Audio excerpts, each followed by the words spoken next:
네, 시간 우리 하나님 말씀 보시겠습니다. 야고보서 3장 13절로 18절 말씀입니다.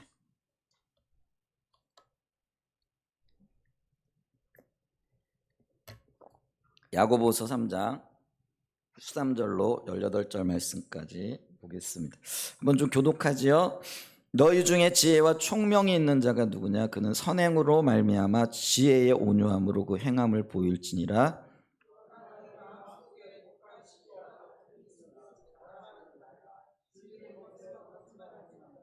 이러한 지혜는 위로부터 내려온 것이 아니요 땅 위의 것이요 정욕의 것이요 귀신의 것이니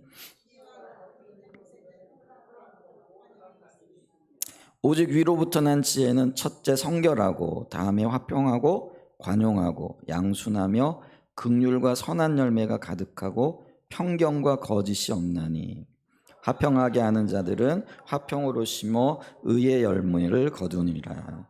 아멘. 야고보서 말씀들을 쭉 살펴보고 있고요. 오늘 8번째 시간입니다. 위로 난 지혜, 또 혹은 위로부터 난 지혜라는 소주제를 가지고, 제목을 가지고 좀 말씀을 나누기를 원합니다. 이 야고보서를 흔히요 그 신약의 지혜서다 혹은 잠언이다라고 이렇게 말을 하기도 하거든요. 근데 그 얘기는 이 그 야고보서가 우리의 삶의 구체적인 어떤 실천적인 영역을 다루고 있기 때문에 그런 말을 하기도 하고요. 또 이 그 신약의 잠언이라고 말할 때는요, 이 야고보서의 어떤 주제저들이 어떤 통일성을 거둔다기보다는 우리가 잠언을 보게 되면은 여러 가지 주제들이 쉽게 얘기하면 중구난방으로 이렇게 등장을 하잖아요. 이제 그러면서도 지혜의 근본 되신 하나님을 찾는, 또 찾아야 된다라는 것들을 역설적으로 보여주는 거죠. 그래서 이 야고보서도요 어떻게 보면은 영화로 치면은 옴니버스 형식의 어떤 영화라 이렇게 얘기를 할 수가 있어요. 그러니까 일관된 주제를 가지고 쭉 어떤 논리를 전개하는 것이 아니라 이것저것을 가지고, 또 근데 그런 어떤 것들이 결국은 지향하는 바는 있겠죠. 그렇기 때문에 우리가 잠깐 이렇게 뭐라 그럴까요? 그 집중력을 잃게 되어지면은 도대체 이게 무슨 말을 하려고 하는 것인가 이거를 모를 수 있다라는 거죠. 근데 집중해서 보게 되어지면은요, 이 야고보가 지금 무엇을 얘기할 것인가 또 하고 있는가가 아주 선명하게 드러나는, 그래서 이 야고보서를 영적인 교과서라고 이렇게 얘기하는 분들도 있어요. 그래서 실질적인 우리의 삶의 영역에서 어떻게 살아야 할 것인가, 그리고 구체적인 예들을 제시해 주고 있는 아주 귀한 하나님의 말씀이라 이렇게 볼 수가 있죠. 근데 이제 이 야고보서를 이렇게 쭉 살펴보다 보니까 어제 이제 어떤 분이 이런 질문을 하셨다고 이렇게 얘기를 들었어요. 근데 이런 질문은 굉장히 좋은 거죠. 왜냐면은 어떤 게 있냐면은 제가 이제 야고보서가 그 야고보라는 사람에 의해 가지고 쓰여졌다. 저자가 야고보라 이렇게 얘기를 했잖아요. 근데 성경에 보면은요, 이 야고보라는 이름이 굉장히 많이 등장을 해요. 이 야고보라는 이름이 그 히브리식으로 표현을 하면 야곱이라는 이름이거든요. 근데 유대인들은 이름을 지을 때 자기 조상들의 이름, 자기가 좋아하는 조상들의 이름을 따라서 짓는 경향들이 있어요. 그래서 어떤 의미에서 보면 한 집 건너서 야곱이에요. 우리 제가 알고 있는 분들의 이름 중에도 철수, 길수 이런 이름들이 많거든요. 예전에 한때는 그런 이름들을 많이 지었어요. 그러니까 이제 이 야고보라는 이름도요, 히브리식으로 따지면 야곱이고 헬라식으로 따지게 되어지면 야고보인데, 그 시대 많은 사람들의 이름이 야고보였거든요. 성경에만 해도요, 이 야고보라는 이름이 많이 등장을 해요. 그 중에 우리가 예수님의 12명의 제자들 중에 야고보가 있어요. 근데 예수님의 12명의 제자들 중에도 야고보라는 이름이 2명이 등장을 해요. 여러분들이 잘 이렇게 주목하여 보시지 않기 때문에. 다만 이제 우리가 가장 먼저 순교를 당했던 세베대의 아들 야고보, 그분은 이제 사도행전에 이렇게 등장을 하고, 또 그분이 12사도들 중에 첫 번째 순교자이기 때문에 많이 기억을 하죠. 근데 12명 중에도요 다른 야고보가 또 있어요, 사도들 중에. 근데 그분은 행적이 거의 알려져 있지 않기 때문에 그런 분이 있었구나, 혹은 그 존재 자체도 우리가 잊어버릴 때가 좀 많이 있죠. 근데 이 야고보서는요, 12명의 사도 중에 야고보가 아니라 주의 형제라고 일컬어지는, 그러니까 예수님의 육신적인 형제 중에 한 분이었던 야고보에 의해서 쓰여졌어요. 근데 이제 질문의 요지가 뭐였느냐면은 이 야고보서가 주의 형제 야고보에 의해 쓰여졌는데, 제가 이제 가끔 표현을 할 때 사도 야고보에 의하면 혹은 사도 야고보가 이런 말을 했다라고 이렇게 표현을 이렇게 하잖아요. 그러면 이제 헷갈리는 거죠. 아니, 사도 야고보면은 예수님의 12제자 중에 아까 얘기했던 세베대의 아들 야고보를 지칭하는 건가? 아니, 분명히 주의 형제라고 이렇게 말씀을 하고 있는데 그러면은 이게 헷갈릴 수 있는 여지가 있지 않는가, 이제 이렇게 말할 수 있죠. 그런 여지가 있어요, 없어요? 충분히 있죠. 어, 근데 제가 그런 거를 이제 몰라서 얘기하는 게 아니고요. 실제로 이 그 주의 형제 야고보도요, 초대교회 당시는 사고보, 그러니까 사도로 지칭이 되어졌어요. 그러니까 우리는 그 사도 그러면 12명의 어떤 예수님의 제자들만 생각하기 쉬운데요. 예를 들면은 사도 바울 같은 경우도 12명의 제자가 아니었죠. 근데 그를 사도로 지칭을 하고요. 오늘 우리가 이 야고보 같은 경우에도요. 12명의 제자는 아니에요. 근데 사도로 지칭이 되어졌는데, 그럼 그런 증거들이 있는가 했을 때에 증거들이 있죠. 예를 들면 갈라디아서 1장 19절에 보면 사도 바울이 뭐라고 얘기를 하느냐면, 그가 예루살렘을 방문했을 때의 경험을 얘기하면서 주의 형제 야고보 외에 다른 사도들을 보지 못하였느니라, 이렇게 얘기를 해요. 여기서 다른 사도들을 못 봤는데 한 사도는 봤다라는 그런 의미예요. 근데 그 한 사도가 누구냐면 주의 형제였던 야고보로 일컬어지는 사람이라. 그래서 이 초대교회 당시 특별히 예루살렘 교회에서는요, 야고보가 사도의 반열에 올라 있었던 사람인 것을 이렇게 봐요. 그거를 또 우리가 확실히 어떻게 보느냐면 갈라디아서 2장 9절에 보면은 이렇게 표현을 해요. 한번 그냥 들어보세요. 기둥같이 여기는 야고보와 게바와 요한도, 이렇게 얘기를 해요. 그러니까 교회의 기둥처럼 보여지는, 그러니까 기둥 같은 역할을 하는 사람이 있었는데 그 세 사람을 언급을 해요. 근데 그 세 사람을 언급할 때 누구의 이름이 지금 가장 먼저 등장을 하느냐면 야고보의 이름이 먼저 등장을 해요. 그 다음에 베드로와 요한이 등장을 해요. 그러니까 우리의 상식에 의하면은 누가 가장 먼저 등장을 해야 돼요? 베드로가 가장 등장을 해야 돼요. 왜냐하면 예수님의 12제자들 중에 수제자였고, 그리고 또 사도행전에 보면은 사도행전의 3분의 1 혹은 절반 가까이가 베드로의 행적이라고 일컬어질 만큼 뛰어난 어떤 믿음의 행보를 보였던 사람이기 때문에 우리는 이제 베드로를 가장 먼저 이렇게 언급을 하거나 또 어떤 면에서는 인정을 해주지요. 근데 이게요, 우리의 관점은 그런데 초대교회의 관점, 그 시대의 관점은요, 베드로보다 야고보를 훨씬 더 인정했다라는 거예요. 근데 그 이유는 우리가 정확히 잘 몰라요. 근데 이 베드로의 행적이 사도행전은 쉽게 얘기하면 초대교회 특별히 오순절 마가의 다락방에 성령이 임하고 난 다음에 그 직후의 일이에요. 근데 이 사도행전이 쓰여질 뿐만 아니라 초대교회는요, 그 몇 달 혹은 몇 년의 이야기가 아니라 몇십 년에 걸친 이야기들이거든요. 근데 몇십 년에 걸쳐서 교회에 미친 영향력이거나 특별히 그 유대적인 배경을 갖고 있었던 그리스도인들에게 미쳤던 어떤 영향력은요, 베드로보다 야고보가 훨씬 컸다라는 거예요. 이게 우리의 입장으로서는 이게 이해가 안 되는 거예요. 근데 그게 다만 성경에는 나타나 있지 않을 뿐이에요. 근데 그 시절로 돌아가면은요, 많은 사람들이 베드로보다 야고보를 훨씬 더 인정하고 그 권위를 높게 봤다라는 그런 의미예요.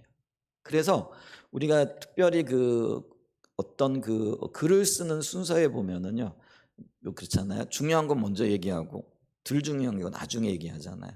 그러니까 이 성경에 등장하는 이름의 순서도요, 굉장히 중요한 의미를 가져요. 예를 들면 사도행전에도 처음에는 우리가 같은 동역자였지만은 바나바와 바울, 그러니까 사울을 언급을 해요. 근데 그것이 어느 순간에 가게 되어지면 바울과 바나바로 바뀌어요. 그러면 그 사역에 있어서 이 주도권 혹은 사람의 중요성이 바뀌어진다라는 그런 의미거든요.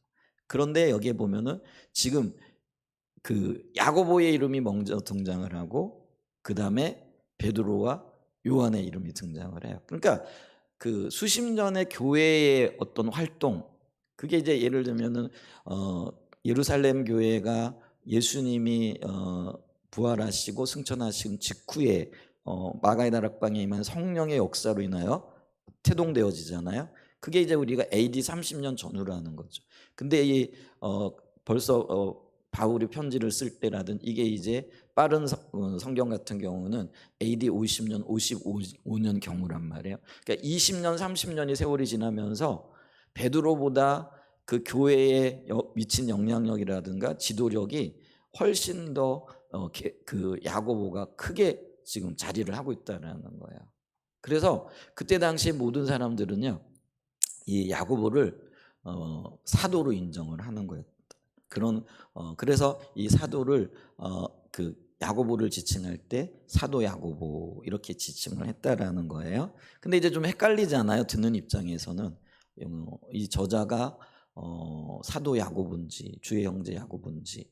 근데 또 제가 이렇게 언급을 할 때 사도 야고보 이렇게 얘기를 하니까 그러면 이게 예수님의 제자였던 12사도에 의해 야고보에 쓰여졌다는 말인가? 이제 그건 아니고요. 제가 야고보서를 설명을 할 때 이 야고보가 주의 형제 야고보이다 분명하게 이렇게 언급을 해드렸잖아요. 근데 제가 굳이 이렇게 표현을 할 때 사도 야고보라라는 표현을 할 때는 이 말씀이 그 교회 공동체에 전해질 때 야고보가 사도적인 권위를 가지고 이 말씀을 전하고 있다라는 그런 의미예요. 그러니까 그만큼 무게감을 가지고 그 말씀을 받아들여야 된다는 그런 의미예요. 그러니까 우리도 이 말씀을 들을 때에 주의 형제 야고보 육신적인 의미에서의 그런 어떤 말씀이 아니고요.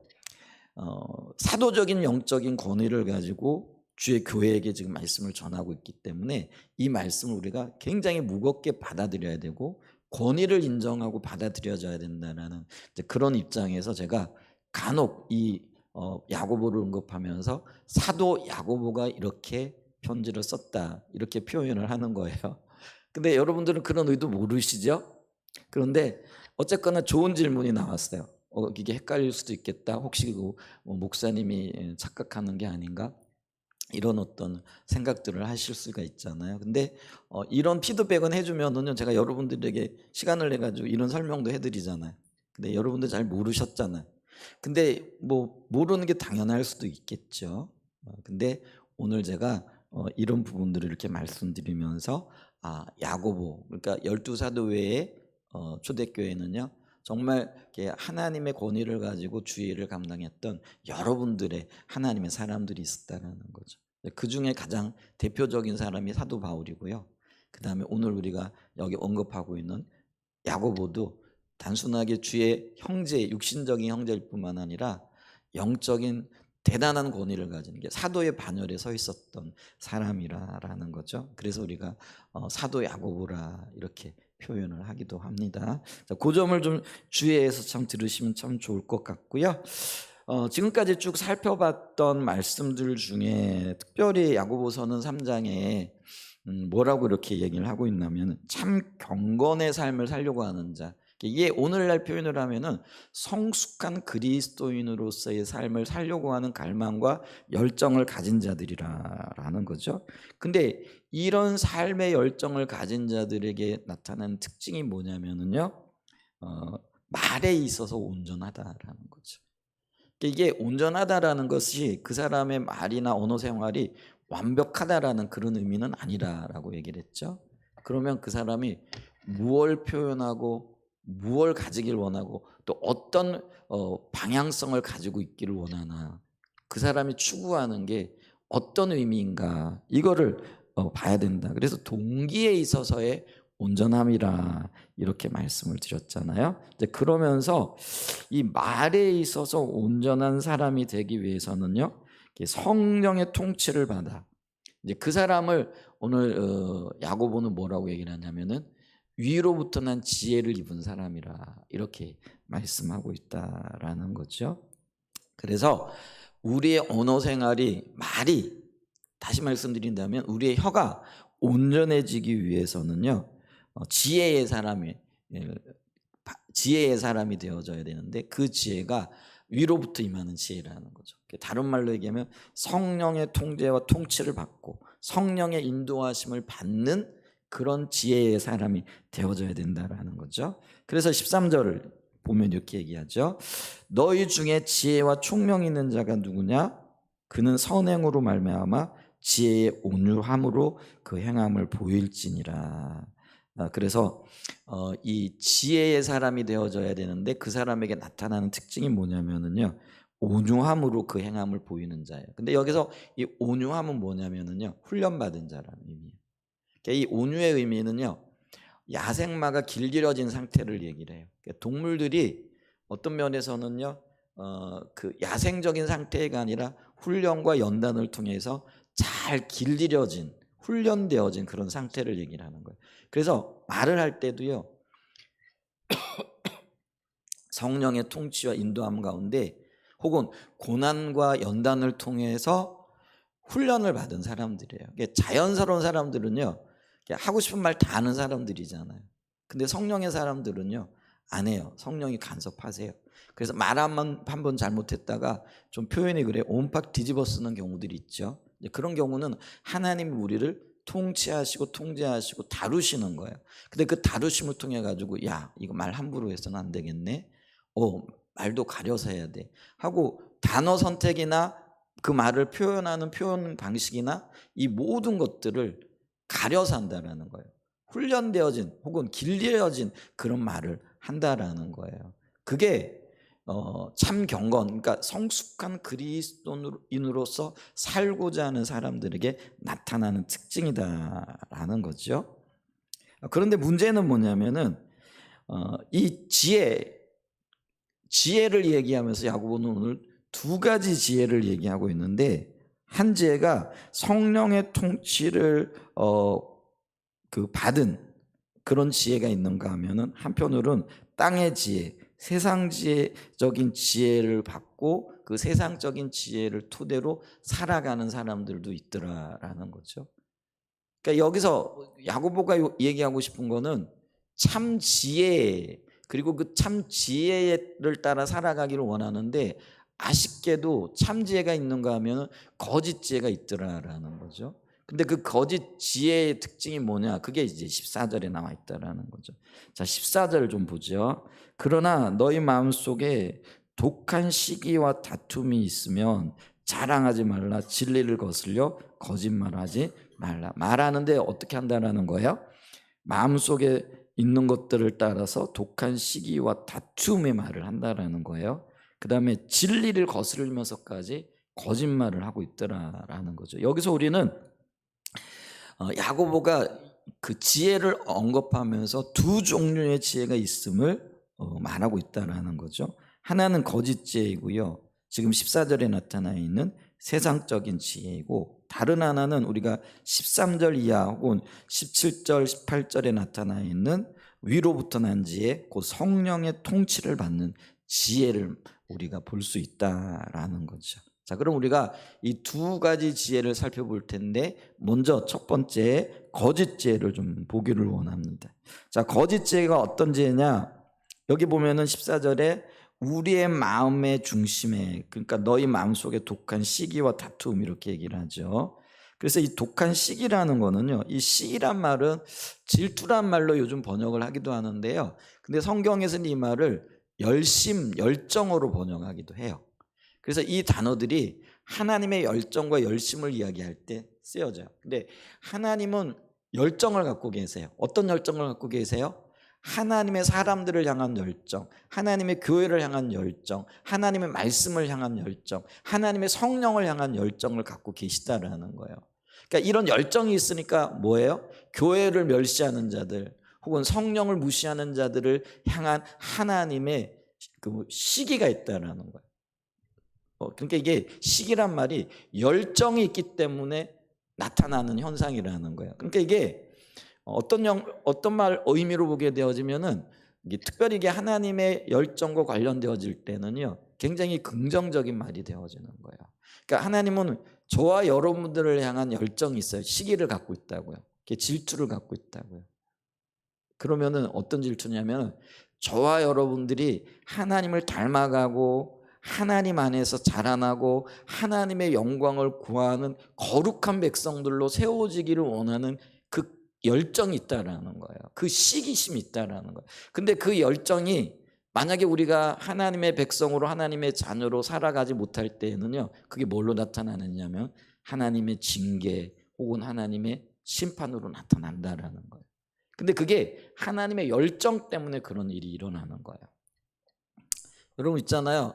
사랑하지 않으면 시기도 없고 질투도 안 하겠죠. 이게 좀 진부한 표현인가요? 그렇잖아요. 내가 사랑하는데 그 사랑하는 사람이 나를 안 사랑하고 딴 데를 쳐다보고 있으면 시기가 나고 질투가 나는 거잖아요. 이제 그런 원리라는 거예요. 그러니까 이 시기란 말 자체는 성경에서는 이게 영어로도 번역할 때 질이라는 언어로 번역해요. 단어로 번역해요. 근데 이 질이라는 열정, 이게 단어가요, 열정이라는 그런 단어라는 거예요. 그러니까 이 시기는 하나님의 열정을 말해요. 그래서 하나님의 질투, 하나님의 열정 이렇게 표현을 하는 거예요. 근데 여기 이 열정 앞에 뭐가 붙었어요? 시기가 독한이라는 게 붙었어요. 그럼 이거는요, 그 하나님을 향한 그런 열심과 열정과는 구별되어지는 그릇된, 그러니까 잘못된 열정, 잘못된 열심을 말한다라는 거예요. 근데 그게 어디에서부터 나오냐면 우리의 마음의 동기로부터, 숨겨진 동기로부터 나온다라는 거예요. 그러니까 이게 분명하게 이걸 봤을 때는 이게 하나님의 것은 아니죠. 그리고 하나님으로부터 온 것은 아니라는 거죠. 그런 어떤 다툼으로 말미암아 그 시기로 말미암아 다툼이 나오는 거예요. 그래서 이 시기의 결과, 그러니까 그릇된 열정으로부터 나오는 결과로 자연스럽게 따라오는, 그러니까 이기적인 경쟁심으로 자기를 드러내려고 하는 것, 그게 이제 다툼이고요. 그게 어떤 면에서는 자기를 드러내고 자기가 인정받기를 원하는 그런 숨겨진 동기의 유발이라는 거예요. 그래서 이 독한 시기와 다툼이 이제 그런 성격을 가지고 있고요. 이제 그런 성격이 있다 보니까 그게 진리를 거스르려 거짓말하는 데까지 나타나게 되어진다라는 거예요. 여러분, 그 숨겨진 동기를, 그러니까 동기를 숨겨놓고 어떤 이득을 얻고 자기를 드러내기 위해서는 어떻게 해야 돼요? 거짓말을 할 수밖에 없는 거잖아요. 포장을 해야 되는 거잖아요. 그게 자연스럽게 나타날 수밖에 없는 결과라는 거예요. 그래서 이 진리를 거스려 거짓말하는 거는요, 자기를 드러내기 위해 진리를 거스리면서까지 거짓말을 행하는 거예요. 근데 그걸 멈춰라는 거예요. 왜요? 그게 세상적인 지혜고 하나님으로부터 지혜가 아니기 때문에 그렇다라는 거죠. 그래서 이런 행위들, 다시 말하면은 세상적인 지혜에 기초한 독한 시기와 다툼, 또 진리를 거스르려 거짓말하는 이런 것들은요, 하나님으로부터 온 지혜, 다시 말하면은 위로부터 온 지혜가 아니기 때문에 지금 현재 진행하고 있는 그 모든 것들을 당장 멈춰라라는 그런 의미예요. 그래서 제가 자세하게 설명은 안 하겠지만은요, 이 원어에 보게 되어진 이 말이 현재 진행형의 의미로 쓰여지고 있어요. 그러니까 지금 내 삶에서 진행되어지고 있는 이런 것들을 지금 발견되는 즉시, 보여지는 즉시, 혹은 영적인 깨달음이나 경고의 말씀이 있는 그 즉시 멈추라는 거예요. 여러분, 하나님의 경고는요, 들려지는 그 자리에서 돌이켜야 됩니다. 나중에 안 돼요. 이상하게도 우리가요, 생각하고 묵상하잖아요. 그러면 생각하고 묵상하는 그곳에 더 잡히게 되어지는 거죠. 그래서 우리가 하나님의 경고의 말씀 들릴 때 이거 아닌 것 같은데 라는 생각이 들거나 그렇게 말씀이 들려지면은요, 그 자리에서 그 말을 듣는 즉시 돌이켜야 됩니다. 그게 지혜롭고 현명한 거예요. 근데 그걸 나중에 좀 생각해보고 그렇게 해가지고는 돌이킬 수가 없다라는 거예요. 그래서 여기 지금 이 지혜, 이런 거슬려 거짓말하지 말라라고 말하는 이 야고보의 이런 의도 속에는요, 이 말이 들려지는 즉시, 그리고 너희들이 지금 현재 하고 있는 그 일을 곧바로 멈추어라 라고 이렇게 말하고 있다. 어떤 면에서는 명령형으로 강력하게 제시되어지고 있다라는 것들을 기억해야 됩니다. 자, 그러면서 작은 첫 번째, 그러면 이 거짓 지혜의 근원이 무엇이냐? 그러니까 세상적인 지혜의 근원이 어디에 있는가? 그게 이제 15절에 나타나 있다는 거죠. 자, 보세요. 이러한 지혜가 뭐예요? 마음의 중심으로부터 나오는 독한 시기와 다툼, 그리고 진리를 거슬려 거짓말하는 것. 이게 이러한 지혜예요. 근데 이런 지혜는 뭐예요? 위로부터 내려온 것이 아니요, 이게 땅 위의 것, 정욕의 것, 귀신의 것이니, 이렇게 얘기를 해요. 그래서 이 그 세상적인 지혜의 근원이 야고보는 뭐라고 얘기를 하냐면 땅에 속한 것이고 정욕에 의한 것이고 귀신에 속한 것이다. 그래서 마귀에게 속한 것이다. 이렇게 얘기를 하고 있어요. 그래서 그 근원이 바로 여기에 있다라는 거죠. 땅의 것, 정욕의 것, 귀신의 것. 좀 하나씩 살펴보면요, 땅의 것 혹은 땅 위의 것이라고 얘기할 때는 이게 땅에 속했다라는 의미라는 거죠. 근데 성경에서 땅을 의미할 때는 그게 세상이라는 의미로 읽혀지기도 하고 해석되어지기도 한다라는 거죠. 그래서 이 땅 위의 것이라는 것은요, 세상에 집착하여 사는 어떤 면에서는요, 비뚤어진 세속주의적인 모습을 묘사할 때 사용이 되어진다라는 거죠. 그리고 이런 세상적인 가치관, 그러니까 우리가 이거를 뭐 세상 얘기할 때 보여지는 물리적인 걸 얘기를 하는 게 아니에요. 우리가 뭐 세상을 얘기할 때 이렇게 코스모스라고 표현을 하기도 하잖아요. 근데 보여지는 별, 뭐 달, 이 땅의 어떤 것들, 이걸 얘기하는 게 아니라요, 여기서 얘기하는 세상은 뭘 얘기하냐면 세상의 가치와 세계관을 얘기를 하는 거라는 거죠. 그리고 그런 세상에 혹은 땅에 속해 있는 사람들 혹은 하나님과는 상관없는 사람들이 살아가는 삶의 방식을 얘기한다라는 거예요. 그런데 이런 것들은요, 결국은 우리로 하여금 하나님을 대적하는 자리로 나가게끔 한다라는 거죠. 그러니까 오늘날 우리 세상을 세속주의에 기초한, 그래서 이 세속주의는요, 하나님을, 이걸 우리는 요즘 뭐라고 얘기를 하느냐면요, 탈기독교화 이렇게 얘기를 해요. 그래서 요즘 세상이요, 어떤 면에서는요, 신이 없는 세상을 추구하죠. 그러니까 간섭받기 싫다라는 거예요.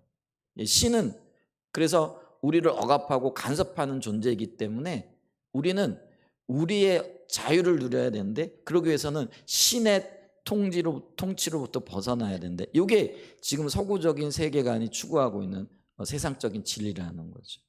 그걸 토대로 해가지고 요즘 포스트 모더니즘이니 이런 어떤 사조들이 우리 가운데 있다라는 거예요. 그러니까 포스트 모더니즘의 핵심이 뭐냐면은요, 네가 네 자신의 신이라는 거예요. 그러니까 네 마음대로 살으라는 거예요. 너의 다양성을 가지고 누구도 너를 방해할 게 없다라는 거예요. 그러니까 너 하고 싶은 대로 하면 살아라. 모든 사람이 그렇게 살 권리가 있다라는 것이죠. 근데요, 이런 전제들이 오늘날 급속하게 퍼져가면서요, 탈기독교와 신이 없는 세상을 꿈꾸고 그리고 인간이 신이 되어져가는 이제 그런 세계로 지금 나가고 있는 거죠. 그게 세상이 추구하는 겁니다. 지금 우리가 얼마나 우리가 끔찍한 세상을 살아가고 있는가. 그래서 우리가 정신 차리지 않으면은요, 우리가 살아가고 있는 곳이 그런 곳이에요. 우리가 교회 밖으로 한 발자국만 나가잖아요. 그러면 세상의 대부분의 사람들이 그거를 주장하고 그걸 받아들이고 그거에 기초해서 살아가고 있다는 거예요. 그래서 우리가요, 잠깐 한눈 파는 사이에요, 우리 자신도 모르게 깊이 물들어가는 거예요. 그리고 자기도 모르게요, 우리가 하나님을 부인하는 그런 자리로 나가 되는 거죠. 저와 여러분들이 지금 정신 바짝 차리고 살아가야 할 때라는 것들을 기억하시길 바랍니다. 그래서 이 땅에서 난 지혜, 땅에 속한 지혜, 세상적인 가치관과 세상적인 세계관을 가지고 살아가는 그런 지혜를 얘기한다는 거죠. 그 다음에 정욕의 것, 이거는 육신적인 것을 의미하죠. 그러니까 영적이지 않은 것으로 성령이 없는 상태. 여러분, 우리가 예수 믿을 때 예수를 주로 시인하죠. 그때 주님이 우리 안에 주인으로 오시잖아요. 그게 성령이 우리 가운데 내주하시는 거잖아요. 그래서 그리스도인들은요, 성령의 통치, 즉 성령의 인도를 따라 살아가야 되는 거예요. 근데 형식적으로는 혹은 입술로는 내가 하나님의 사람이고 성령의 인도를 받고 살아간다라고 고백하면서 실질적인 영역에서는 성령과 전혀 상관없는 삶을 살아간다? 이게 요 정욕적인 거 육식적인 삶이라는 것이죠. 근데 이거는요 중생하지 못한 자들, 그러니까 예수님을 안 믿는 사람들이 살아가는 삶이라는 거예요. 근데 문제는 내가 예수 믿는다라고 입으로는 고백을 하는데 여전히 내 삶의 방식은 뭐라는 거예요? 성령과는 상관없는 거죠. 여러분, 성령의 통치를 받는다라는 거는요 성령님과의 친밀한 교제 가운데에 나의 삶이 하나하나 성령님의 인도를 받는 거예요. 성령의 인도를 받기 위해서는요 우리가 성령님께 주목해야 된다라는 거예요. 주시해 봐야 되는 거예요. 그러니까 우리가 어떤 결정을 할 때, 또 어떤 말을 할 때, 또 어떤 행동을 할 때도요 과연 그러니까 예수님이라면 이거를 현대적으로 바꾸면은 성령님이라면 어떻게 하실까를 주목하여 봐야 되는 거예요. 그럼 우리는 뭐 성령님 눈에도 안 보이시는데요? 아니요. 우리는 하나님을 이야기할 때 그 하나님을 인격체라 이렇게 얘기를 하죠. 근데 인격체라고 얘기할 때 몸체자를 써요. 근데 인격이 몸이 있어요, 없어요? 없어요. 근데 왜 몸체자를 쓰는지 아세요? 우리의 눈에 보이는 몸보다도 더 확실한 그런 어떤 존재가 바로 하나님이고 하나님은 인격을 가지고 계신 분이라는 거예요. 그래서 인격체, 몸체자를 쓰는 거예요. 그러니까 우리는요 하나님이 인격적인 존재일 뿐만 아니라 그분이 우리의 삶을 통치하시고 다스리시고 모든 삶에 우리와 동행하기를 원하시고 우리의 삶을 간섭하기를 원하시는 분이라는 것을 인식해야 된다는 거예요. 그래서 그거를 인식하게 되어지면 성령님이 지금 내 삶에서 뭘 하실 것인가를 주시하여 보게 되어지는 거예요. 그걸 우리가 인식이라고 얘기를 해요. 그러니까 인식하게 되어지면은요 주님이 지금 뭘 하고 계시는 게요 보여요. 눈에 보이는 게 아니라요 이 영적인 깨달음과 영적인 길이 비춰지기 시작을 한다는 거예요. 잘 모르겠는데요. 그러면은요 멈춰서서 가던 길을 멈추고 주님께 집중해 보세요. 성령님께 집중해 보세요. 내가 이 말을 해야 되는지, 내가 이런 행동을 해야 되는지, 내가 이런 결정을 해야 되는지. 그리고 한번 물어보세요. 성령님 어떻게 할까요? 그러면은요 생각지도 못했는데 하나님이 응답하시는 걸 보게 될 거예요.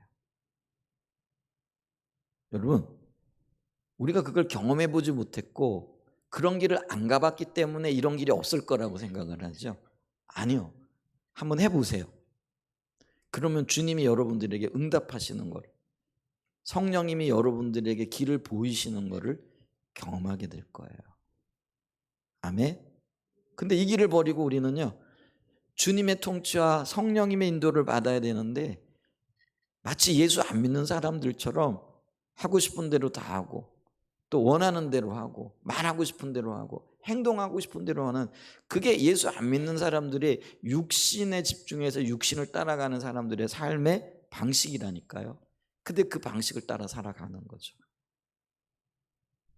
근데 그 뒤에 누가 있겠어요? 사단 있고 마귀가 있다라는 거. 그래 보세요.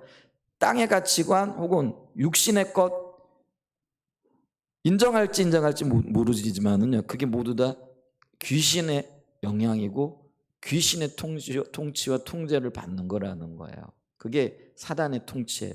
그래서 야고보도요 이거를 마무리하면서 그게 귀신의 것이라 이렇게 얘기를 해요. 그래서 이 귀신의 것이라는 것은 뭐냐면 마귀에게 속하거나 마귀에 의해서 생긴 것을 얘기해요. 좀 심하게 얘기하면은요 귀신 들렸다 이렇게 얘기를 하는 거예요. 귀신 들렸다 그러니까 우리는요 귀신이 그냥 완전히 쓰인 것 이런 걸 얘기를 하는 게 생각하기 쉬운데요. 귀신 들린 거는요 귀신의 영향을 받는 거예요. 그게 귀신의 통제를 받는 거라는 거예요. 그러니까 여러분 보세요. 우리가 성령의 통치를 받지 않으면은요, 그러니까 다른 말로 얘기하면 성령의 영향을 받지 않으면은요, 그게 공백 상태로 있는 게 아니에요. 귀신의 영향을 받는 거라니까요. 마귀의 통치와 통제를 받는 거라는 거예요. 근데 정신 바짝 차려야 돼요. 내가 지금 귀신의 영향을 받고 있고 귀신이 원하는 대로 따라가고 있으면서도 그것을 전혀 몰라. 내가 지금 성령의 길, 성령의 통치를 받지 않으면은요, 나는 지금 그 길을 가고 있다라는 것들을 우리가 기억해야 된다라는 거죠. 그래서 우리가요, 그 앞에서 언급한 지혜, 그게 뭐냐면 독한 시기와 다툼, 진리를 거스려 말하는 이런 것들이요, 마귀로부터 나왔고 마귀에 의해 지배받는 상태인 것을 말한다라는 거예요. 그러니까 여러분 보십시오. 내가 독한 시기로 말하는 것 같죠. 내가 내 마음의 중심을 가지고 어떤 다툼을 유발하는 것 같죠. 그리고 내 목적을 이루기 위해 거짓말하고 그게 나로부터 나온 것 같죠. 근데 실상은 뭐라는 거예요? 그게 마귀에 의한 것이고 마귀의 사주를 받은 것이고 마귀가 나를 지금 주무르고 있다는 것이죠. 그게 지금 야고보의 주장이에요. 사도적인 권위를 가진 야고보가 지금 말하고 있는 바라는 거예요. 그리고 그거를 지금 강력하게 예수 믿는 자로서 또 하나님의 통치와 또 참된 경건을 추구하고 그런 삶을 살기를 원하는 사람들이 이런 자신의 모습을 보고 당장 그걸 멈추고 주님의 통치와 주님의 인도함 가운데로 나와야 된다라는 것을 말하고 있다라는 거죠. 그래서 우리가요, 이 독한 시기, 그러니까 세상적인 지혜의 근원은 마귀라는 것을 기억해야 됩니다. 강력한 이야기예요. 자연스러운 게 아니에요. 그 경각심을 갖지 못하면은요, 우리는 알지도 못하는 사이에 마귀에 의해 끌려가게 되어지는 거죠. 근데 성경은 강력하게 얘기를 해요. 내가 몰라서 그랬는데요, 그게 안 통한다라는 거예요. 영적 소경에 의해 가지고 속임을 받아가 인도를 받았는데, 나 저 사람이 소경인지 몰랐어요. 이게 안 통한다라는 거예요. 여러분 있잖아요. 이단의 미혹을 받아가지고 이단에 넘어갔어요. 난 몰랐는데요. 저게 참 진리인 줄 알았는데요. 나중에 그렇게 변명할 수 있어요? 없어요. 우리의 이 심각성을 좀 알아야 되고요. 깨어 있어야 된다라는 거죠. 자, 그러면서 작은 두 번째로 이런 거짓죄, 그러니까 시기와 다툼, 진리를 거스리는 거짓말을 통해서 맺게 되어지는 열매가 뭐냐라는 거죠. 그게 이제 16절에 나와 있어요. 16절에 같이 읽어보죠. 시작. 시기와 다툼이 있는 곳에는 뭐가 있다고요? 혼란과 모든 악한 일이 있습니다. 혼란이 뭐냐? 쉽게 얘기하면 무질서라는 거죠. 지난 주간에 제가 총회를 다녀왔잖아요. 참 그 마음이 굉장히 아픈 거죠. 그래서 기도하고 있는데 총회에 가보면은요, 참 무질서해요. 참 많은 주장들이 있고요, 많은 어떤 뭐랄까. 근데 그런 것들이요, 저게 과연 우리가 예수 믿는 사람들로서 해야 될 일인가, 해야 될 말인가, 이런 어떤 생각들을 하게 되어지는 거죠. 여러분 있잖아요. 교회 안에 어떤 혼란이 일어나는 거요, 그 자연스러운 거 아닙니다. 그러면 내 마음에 일어나는 혼란들 있죠. 우리가 성령의 통치를 받게 되어지면 마음이 평강이 있어야 되잖아요. 그러니까 성령이 우리와 함께 하시는 특징이, 가장 큰 특징이 뭐예요? 평강이거든요. 근데 이 평강이 없고요, 혼란이 있고요, 도대체 어떻게 해야 될지를 모르고요, 또 분함이 일어나고요, 또 온갖 뭐라 그럴까요? 다툼의 소리들이 들려나잖아요. 그래서 뭐예요? 꼭 내가 이 말은 해줘야 돼. 그러면서 막 이렇게 사람에 대한 미움, 시기, 질투, 용서하지 못하게 하는, 복잡하잖아요. 그게 자연스러운 걸까요? 그게 내 마음이 지금 무질서한 거잖아요. 근데 야고보는요, 그 상태가 지금 위로부터 난 지혜가 아닌 세상적인 지혜의 영향이고 열매라라고 이야기를 하고 있다라는 거예요. 그러면 우리가 어떻게 해야 될까요? 그거를 인식을 해야 되는 거죠. 내가 지금 이게 자연스러운 게 아니구나. 이게 성령이 지금 오셔서 나를 통치하시고 나를 인도하시는 게 아니구나. 자, 이걸 인식하는 순간에 여러분 있잖아요, 어둠이 떠나가게 되어져. 근데 우리가 이걸 모르잖아, 인식 안 하잖아요. 계속해서 거기에 끌려가게 되어지는 거죠. 그래서 자신도 모르게 우리는 누구에게 줄 서 있는 거예요? 사단에게 줄 서 있는 거죠. 사단을 추종하는 자가 되어진 거예요. 자기도 인식하지 못하는 사이에. 그런 일들이 일어날 수 있다라는 거죠. 그 다음에 이런 무질삼, 혼돈스러운 거예요. 이건 주님으로부터 온 게 아니에요. 교회는요, 주님이 통치하심으로써 온전한 질서가 잡혀져야 돼요. 평강이 있어야 된다는, 편안해야 돼요. 평안하십니까? 네, 평안할 수 있기를 축복합니다. 저로부터 모든 분들이요 다 평안한 은혜가 있기를 축복합니다. 근데 또 다른 열매가 여기 보면은요, 모든 악한 일이라, 악하다라는 거는 선함의 반대 개념으로요, 이 악한 상태에서는요 하나님과 전혀 가까워질 수 없는, 그래서 하나님과 가까워질 수 없도록 우리로 하여금 행동하게 하는 모든 악한 것들, 악한 행동들을 이야기한다라고 이야기하죠. 종합해 보면은요, 이 거짓 지혜적 시기와 다툼, 다시 말하면 이기적인 욕망과 열정, 그리고 야망은 우리의 영적인 삶에 아무런 유익을 주지 못할 뿐만 아니라 오히려 영적인 생명과 하나님의 일을 파괴하는 무질서와 악한 행위만을 생산해낼 뿐이라는 거죠. 만들어낸다라는 거죠. 그래서 이 거짓 지혜, 그러니까 땅에서 난 지혜는요, 그 근원이 세상적이고 정욕적이며 귀신에 속한 것이다. 그래서 이런 삶을 따라가게 되어지면은요, 결코 하나님의 일을 할 수 없을 뿐만 아니라 하나님을 기쁘시게 하는, 특별히 성숙된 그리스도인으로 나갈 수 없는 거죠. 다른 의미에 그 결과가 바른 말 못한다라는 거예요. 온전한 말, 온전한 언어 생활이 불가능하다라는 거죠. 참 경건의 한 사람의 특징이 온전한 언어 생활이라고 이렇게 얘기를 했잖아요. 근데 이 언어 생활이요, 말로 표현되어지는 것뿐만 아니라 우리의 생각 속에 있는 언어들도 기억을 해야 된다는 거죠. 근데 있잖아요, 표현되어지는 거는 우리가요 남을 의식해 가지고요 곱게 할 수 있어요. 근데 우리의 마음 속에 또 생각 속에 일어나는 언어들은요, 자신은 알죠, 내가 얼마나 악한 존재인지. 근데 그런 것들이 세상적이고 정욕적이고 마귀적이라는 거예요. 그 근원이 마귀로부터 온 것이라는 거죠. 자, 그러면 이제 큰 두 번째로, 그러면 이제 이 거짓 지혜의 대척점에 서 있는 지혜가 바로 위로부터 난 지혜라는 거예요. 그리고 야고보가 강조하고 있는 지혜이고, 우리로 하여금 이 지혜를 힘입기를 원하는 거죠. 자, 그래서 위로부터 난 지혜, 그게 이제 13절에 아까 우리가 살펴봤죠. 너희 중에 지혜와 총명이 있는 자가 누구냐.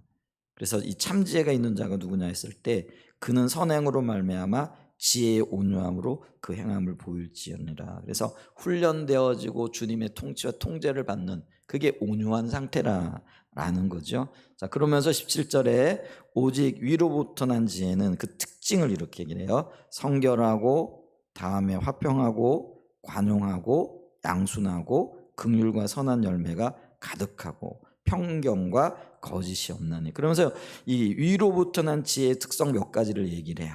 그래서 위로부터 난 특성 몇 가지, 첫 번째로 좀 작은 첫 번째로 보기를 원하는데요.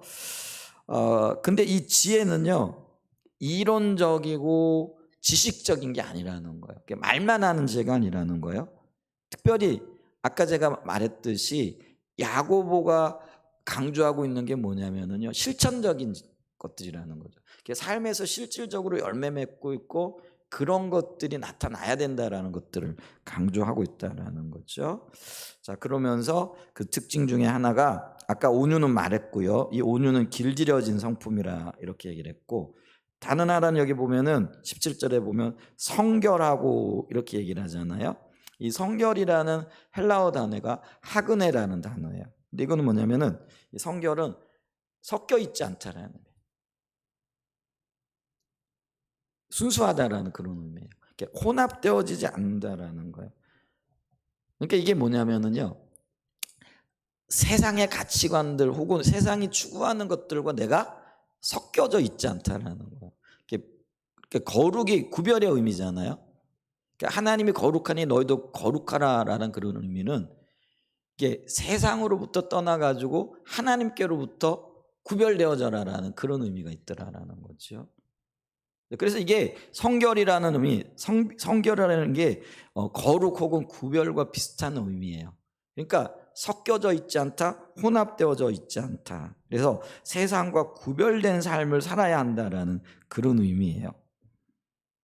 그래서 이 오늘 야고보는요, 이 성결에 관해서 말하면서 하나님의 말씀의 뜻, 그러니까 말씀이 의도한 바를 따라가게 되어지면 내가 세상의 가치관으로부터 구별되어진다는 그런 의미가 있고요. 그래서 오직 하나님만을 섬기며 더럽거나 불의하거나 두 마음을 품지 않는 것을 말한다는 거죠. 하나님이 우리에게 요구하시는 게 뭐예요? 두 마음 혹은 두 주인, 이렇게 얘기를 하죠. 그러니까 두 마음을 품지 말아라, 두 주인을 섬길 수 없다는 거예요. 그러니까 우리는 오직 한 마음, 주님께로 향한 마음, 그리고 한 주인, 오직 예수 그리스도. 아멘? 이걸 얘기하고 이걸 강조하고 있는 거라는 거죠. 그래서 도덕적이고 영적인 결함으로부터 자유로운 상태인 거죠. 이런 삶을 살다 보면은요, 당연하게 우리의 삶이 도덕적인 열매가 나타나요. 그러니까 사람들이 책을 잡으려고 그래 책을 잡을 수 없는 그런 상태를 얘기한다라는 거죠. 여러분, 우리가 다니엘을 보면은요, 그 다니엘을 시기했던 많은 사람들이 있잖아요. 그래서 다니엘을 끌어내리기 위해 가지고 흠을 그렇게 찾았죠. 근데 다니엘에게서 흠을 발견했어요? 못했어요? 못했어요. 근데 못한 이유가 뭐냐면은요, 이 다니엘이 한 마음을 가지고 살았거든요. 오직 예수 그리스도였어요. 그러니까 구약 시대니까 오직 여호와 하나님이겠죠. 그러니까 하나님을 예배하는 그것 외에는 다니엘에게서 어떠한 흠도 찾아내지를 못했던 거예요. 그러니까 우리가 하나님을 추구하게 되어지면요, 자연히 우리가 그런 삶의 열매들이 나타나게끔 되어져 있다라는 거예요. 이게 성결의 의미가 되어지기도 한다라는 거죠. 그래서 이 성결은요, 하나님으로부터 비롯된 가장 기본적인 특성으로 악한 태도나 악한 동기가 없는, 그래서 거짓된 지혜에서의 이기적인 동기와 대조를 이루는 말이라는 거죠. 그래서 아까 독한 시기가 어디부터 나오는 거예요? 마음으로부터 나오는데 우리의 마음의 동기가 이기적이라는 거예요. 내가 원하는 것들을 얻기 위한. 근데 이것과 대조되어져서 내 마음이 오직 주님 한 분께 가 있기 때문에 섞여져 있지 않고 혼합되어져 있지 않은 상태라는 거죠. 그 다음에 두 번째 특징이 여기 지금 17절에 보게 되어지면 화평하고 이렇게 얘기를 하잖아요. 화평의 헬라어가 에이레네예요. 근데 에이레네 니케라는 단어, 화평하고 동사형으로 쓰여진다라는 거죠. 그럼 동사는 뭐예요? 동작을 하는 거고 실질적인 행동이 있는 걸 의미하잖아요. 자, 그랬을 때 이게 화평하고 얘기할 때는 이거는 뭐냐면은요, 올바른 관계를 의미해요. 그러니까 이 하나님과의 관계, 사람과의 관계가 바르다라는 그런 의미를 얘기하는 거예요. 그러니까 위로부터 난 지혜를 가진 사람들은요, 하나님과 바른 관계를 맺어야 되고요, 사람과도 바른 관계를 맺어야 된다라는 거죠. 여러분, 우리 관계가 오스카 탐슨 목사님 이런 얘기를 하잖아요. 우리가 가지고 있는, 그분 이제 미국인이니까 영어 단어 중에 가장 중요한 영어 단어가, 사람들은 사랑이라고 말할지 모르지만은 본인은 관계라라고 그렇게 얘기를 한다는, 이 관계가 가장 중요하다는 거예요. 근데 그분은 이 관계를 어떻게 표현해요? 하나님과의 관계, 사람과의 관계죠. 근데 그게 계명이에요. 하나님과의 바른 관계를 맺게 되어지면 사람과 바른 관계를 맺게끔 되어져 있는 거죠. 근데 화평하고가 바로 그걸 얘기한다는 거예요. 실질적인 영역에서 이게 동사형으로 쓰여졌다 그랬잖아요. 하나님과의 바른 관계가 맺어져야 되고 사람과의 바른 관계가 맺어져야 된다라는 것이죠. 그래서 이런 토대하에 평화를 사랑하는, 혹은 평화를 가져오는 평화를 가로막는 독한 시기와 다툼에 대조되어지는 말로 이 말이 지금 쓰여지고 있다는 거죠. 그래서 분쟁이나 시기심 그리고 이기적인 욕망을 극복하도록 하는 것이 화평이다. 그리고는요, 성령의 열매예요. 좀 안타깝긴 하지만은 제가 평화를 사랑하고 평화의 사람 되기를 원하고 또 그 평화를 이렇게 영향력을 끼치는 사람이 되기를 원하거든요. 그래서 제가 고등학교 다닐 때 굉장히 유행했던 복음성이라 그럴까, 성가가 하나 있어요. 그게 뭐냐면 주여 평화를 그게 주여 나에게 평화를 뭐 그 옛날에 있어요. 왜 그런 시가 있어요. 요즘 세대 차이를 느끼겠네요. 여러분들 저도 모르시나요? 왜 평화의 기도라고 성자 누구죠? 아시스의 성자 갑자기 생각이 안 나네. 그분이 쓴 거예요. 그 시를 요즘에 이렇게 주여 나를 평화의 도구로 써주소서. 이제 그거를 이제 노래했던 거죠. 근데 옛날에 그 숭실고등학교에 젊은 아이들이 그때는 그 숭실 남성 합창단이라 그래가지고요. 그거를 이렇게 찬양을 했는데 참 아름다워요. 남성 합창이 굉장히 아름답잖아요. 그게 한때 굉장히 유행했던 때가 있어요. 제가 고등학교 다닐 때. 근데 수없이 불렀거든요. 주여 나를 평화의 도구로 써주소서. 근데 수없이 부르고 수없이 고백한다고 제가 평화의 도구가 되고 평화를 전하는 사람이 됐을까요? 됐으면 참 좋겠죠. 어느 정도는 됐을지 모르겠어요. 근데 그게 마음대로 안 되더라는 거예요. 왜요? 이게 성령의 일이기 때문에 그래요. 그리고 이게 성령의 열매이기 때문에 그래요. 그래서 우리가 성령의 통치를 받아야 돼요. 그래서 결국은 위로부터 난 지혜는 성령의 일이에요. 우리의 힘과 능력이 아닌 거죠. 그러니까 우리의 힘과 능력으로 하려고 하는 것이 그게 세상적이라는 거죠. 개념 자체가. 어쨌거나 화평의 특성이 있어요. 그 다음에 이제 관용하고 이렇게 얘기를 해요. 이 관용하고란 말은요, 공평하다, 또 분별력이 있고 온화한 혹은 상냥하다, 관대하다. 특별히 이 말은요, 대인과의 다른 사람들과의 관계에 있어서 그 다른 사람을 자기와 동등되게 대한다는. 그러니까 있잖아요, 대화가 되는 거예요. 여러분 우리가 대화를 할 때 다른 사람들을 한 자락 깔아놓고 대화하면 그게 대화가 안 되는 거예요. 그러니까 자기는 몰라요. 근데 상대는 느끼는 거예요. 그래서 뭐라고 얘기를 하는 거예요? 지가 뭔데 나를 무시해. 이렇게 되어지는 거예요. 우리는 영적인 존재이기 때문에요. 내가 그 사람을 대할 때 정말 존중하는 마음으로 안 대하면은요, 우리의 표정과 언어의 억양 가운데 그게 묻어나는 거예요. 그러니까 불쾌하게 여기는 거죠.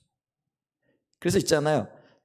내가 대화하는 그 사람, 관계를 맺는 그 사람을 나와 동등된 존재로, 그게 우리의 기본적인 자세라는 거죠. 이런 특성이 있다라는 거죠. 저와 여러분들이 사람을 대할 때 어떻게 해야 돼요? 죽게 하듯 해야 된다는 거죠. 그리고 내가 대접받기를 원하는 그 마음으로 그 사람을 대해야 된다는 거죠. 이게 위로부터 난 지혜예요. 그리고 그게 특성이라 이렇게 얘기를 하고요. 그 다음에 뭐예요? 양순하며 이렇게 얘기를 하죠. 양순하다라는 거는, 양순이 뭐예요? 순하다라는 그런 의미. 그리고 다른 말로 얘기하면 순종한다. 그래서 성령의 열매로서의 양순은요, 순종해요. 말씀이 그러하기 때문에 내 생각이 어떠하든지 간에 그 말씀 앞에 순종하는 삶이에요. 그게 양순이에요. 이것도 성령의 열매 가운데 하나라는 거죠. 근데 이 말은요, 교만하여 진리를 대적하는 거죠. 그게 세상적인 지혜라는 거예요. 아까 14절에서 진리를 거스려 대적하는 거죠. 그것과 대조해서 위로부터 난 지혜는요, 순하다라는 거예요. 순종한다라는 거예요. 양순하다라는 거죠. 그래서 그리스도인의 삶에 온순한 기질과 관련되어져서 사용하는 말이라는 거죠. 이런 특징이 있다라는 거죠. 자, 긍휼과 선한 열매가 가득하고, 이게 또 다른 특징이잖아요. 17절 마지막에 이렇게 보게 되어지면은요. 그래서 이 긍휼이라는 거는 불쌍히 여기는 거죠. 동정심이 있고 자비를 베풀고. 그래서 긍휼의 실제적인 면으로 가난하고 소외된 자에게 사랑을 베푸는 실천적이고 실제적인 행위가 바로 긍휼이라 이렇게 얘기를 하고요. 그 다음에 선한 열매. 선한 행위가 열매처럼 밖으로 나타나 보이게 되어지는 것. 이게 눈에 보이는 게 아니에요. 근데 보여요. 여러분, 이게 선한 행동이 눈에 보여요, 안 보여요? 안 보여요. 근데 보여요. 이게 비밀이라는 거예요. 그러니까 사과나무가 사과 열매를 맺듯이 선한 사람은 선함의 열매를 맺는다라는 거예요. 아멘. 이게 긍휼로 말미암은 결과라는 거죠. 그러면서 또 한 특징은 뭐냐면요, 편견과 거짓이 없다. 편견이라는 건 선입견이잖아요. 근데 사람에 대하여 선입관을 가지지 않고 차별하지 않고 공평과 거짓이 없는 있는 그대로의 진실한 상태, 이게 편견과 거짓이 없는 거예요. 이 말은 또 이런 의미도 있어요. 흔들리지 않는다라는 그런 의미도 있다라는 거죠. 자, 세상적인 지혜는요, 편견이 있기 때문에 그것을 감추려고 하고 혹은 자기를 주장하려고 하기 때문에요, 이게 요동한다라는 거죠. 흔들린다라는 거죠. 근데 위로부터 난 지혜는요, 그게 없어요. 왜냐하면 내가 판단하지 않으니까. 내가 보이는 대로 행동하지 않으니까. 그렇잖아요? 우리는요, 내 눈에 보이는 대로 판단하고 내 눈에 보이는 대로 행동하지 않아요. 그게 그리스도인들의 특징이에요. 우리는 주님의 말씀의 기준을 가지고 그 주님의 말씀의 뜻대로 판단하고 때로는 우리가 대하고 행동하는 거예요. 아멘? 그게 위로부터 난 지혜라는. 그러니까요, 흔들릴 필요가 없어요. 요동할 필요가 없다라는 거죠. 자, 그러면서 우리가 이 몇 가지, 물론 이것보다 훨씬 많겠죠. 근데 17절에서는 성결하고 화평하고 관용하고 양순하고 긍휼과 선한 열매가 가득하고 편견과 거짓이 없는 그런 삶의 태도, 그런 삶의 자세, 그런 삶의 열매들을 가지고 있는 것, 이게 위로부터 난 지혜, 그러니까 성령의 열매와 굉장히 밀접한 연관이 있는 것들을 이렇게 보죠. 그리고 동시에 뭐예요? 이런 지혜를 옷 입으라는 거예요. 그러니까 사도 바울은요, 위로부터 난 지혜를 옷 입어라 이렇게 표현을 한다는 거죠. 근데 이런 것들이 옷을 입을 수 있는 거예요? 아니에요. 그 옷을 입는다라는 건 뭐냐면, 그러니까 우리가 옷은 우리를 그 표현하는 어떤 표현 방식 중에 하나이잖아요. 그것처럼 우리의 삶의 존재 혹은 우리의 삶의 가치, 우리의 삶이 추구하는 것들이 이런 것들로 이렇게 마치 드러나듯이 옷으로 보여지듯이 나타내고 그것이 열매가 되게 하라라는 그런 의미라는 거죠. 그게, 그리고 참된 경고를 추구하는 자들, 다시 말씀드린다면 성숙한 그리스도인으로 살아가고자 하는 사람들에게 나타나야 할 열매들이다. 이걸 지금 야고보가 강조하고 있다라는 거죠. 그러면서 18절에 보게 되어지면은 이렇게 위로부터 난 지혜를 옷 입은 사람들에게 나타나는 보상 혹은 열매를 뭐라고 얘기를 하느냐면요. 자, 18절 좀 보죠. 18절을 보게 되어지면은 뭐라고, 한번 같이 좀 읽어볼까요? 화평하게 하는 자들은 화평으로 심어 의의 열매를 거두리라. 그러니까 열매를, 의의 열매, 그게 이제 화평이라 이렇게 얘기를 하는데요. 여기 먼저 보면은 화평하게 하는 자들 누구예요? 하나님의 자녀들이에요. 그러니까 위로부터 난 지혜를 옷 입고 살아가기를 원하는 자들, 이렇게 봐도 무방하겠죠. 그런 사람들은 어떻게 된다라는 거죠? 화평으로 심어 의의 열매를 거두리라. 우선은 의는요, 하나님이 기뻐하시는 모든 행위 일체를 얘기한다라는 거죠.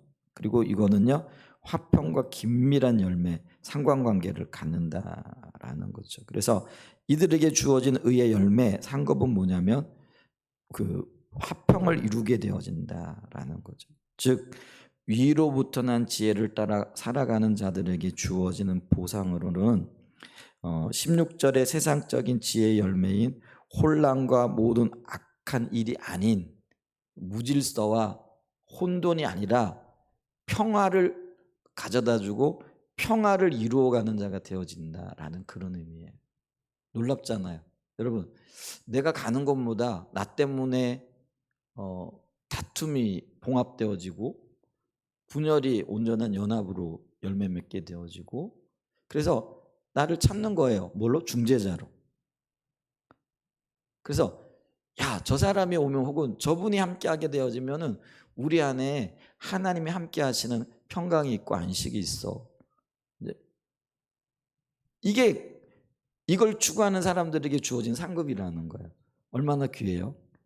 주여 나를 평화의 도구로 써주셔서, 그런 자기 어떤 고백이 아니라요. 저분이 우리 가운데 있으면은 저분 때문에 참 우리가 유익을 누려, 평안을 누려, 안식을 누려. 이런 어떤 영향을 미칠 수 있는 사람이, 그런 사람으로 세우시겠다라는 거예요. 아멘. 갈망해 봅니다. 우리 모두가요, 그 자리에 있기를. 분열을 조장하는 자들이 아니라요, 의를 이루고 화평을 이루고 주님의 사랑을 나누게 하는 그런 놀라운 역사들을 전하는 자들, 영향력을 미치는 자들. 엄청난 일이죠. 그 일을 야고보는요, 이루어 나가라 이렇게 얘기를 합니다. 어떻게 해요? 위로부터 난 지혜를 옷 입음으로. 그런 은혜가 저와 여러분의 생애 가운데 있으시기를 간절히 소원해 보고요, 또 주님의 이름으로 그런 자리에 서실 수 있기를 축복합니다. 아멘. 네, 우리 하나님 찬양 경배 한 장 드리고요, 기도하겠습니다.